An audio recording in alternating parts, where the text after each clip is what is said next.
Bu nəticə bir də göstərir ki, bərabər səviyyəli komandaların mübarizəsi idi.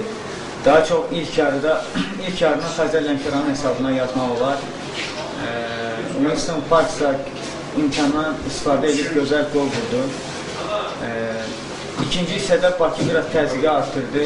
Daha çox pressing tətbiq eləməyə başladı və istəyinə nail oldu və hesabı bərabərləşdirdi. 3-1 was good.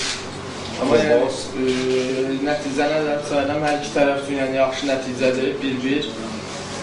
Bagram has a very good team, one of the best teams here in Azerbaijan. And okay, we make in the second half pressure, power, but no good. Yəni Lənkəranın ən yaxşı heyəti var, Azərbaycanın ən güclü komandalarından biridir. Fasilədən sonra daha çox təzyiq göstərdik, daha çox güc sərf elədik, amma bundan artığını eləyə bilmədik. Bu qədər təşəkkür ederim. And from this, it's not easy play here with Bakı. Təbii ki, Bakının yaxşı oyuncular var, yüksək ustalıq səviyyəsi olan oyuncular var. Məşqçinin əvəz etmələri də öz təsirini göstərdi. Yəni daha hücuma meyilli oyuncular çıxdı, onunla da təşəbbüsü ələ aldılar. Yəni burada Bakıya qarşı oynamaq asan iş deyil. For me, it's not the same because I don't have much more solution for the moment. After winter, we take it. Hələlik mənim belə geniş oyuncu seçimim yoxdur. Qışa qədər, qış faslısına qədər gözləyək, ondan sonra baxar.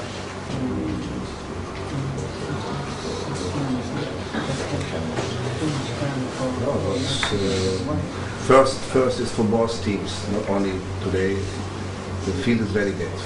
You cannot play football with double pass. We play like in England in the third league. Yəni işin öbədə onu deyim ki, yəqin ki, hər iki komanda rəqibdə razıyıq. Yəni hər iki komanda üçün bizim meydançada oynamaq çətindir. Çünki meydançanın vəziyyəti yaxşı olmadığına görə divar pası da Stenko oynamaq alınmır və məcburuq elə bil İngiltərənin 3-cü liqasıdır. Yəni uzun toplarla oynamağa. Two pass from Waki if he won't play to Japa and one play counter-attack to Epale. And this ball go in the field like billiard. It's not easy. When they better field, they can play very good pass and have one against one. Fikir verdiysə, sona yaxın 2 dəfə imkan oldu. Birində Vaqif pasla Jab əks üzündə yaxaladı. Vaqif Jabaya pas verdi. Birində də Joel Epale. Fikir verdiysə, həmin epizodda top oyuncuya məhz belə deyək, daha çox meydançanın durumunun pis olduğuna görə, ona görə çatmadı.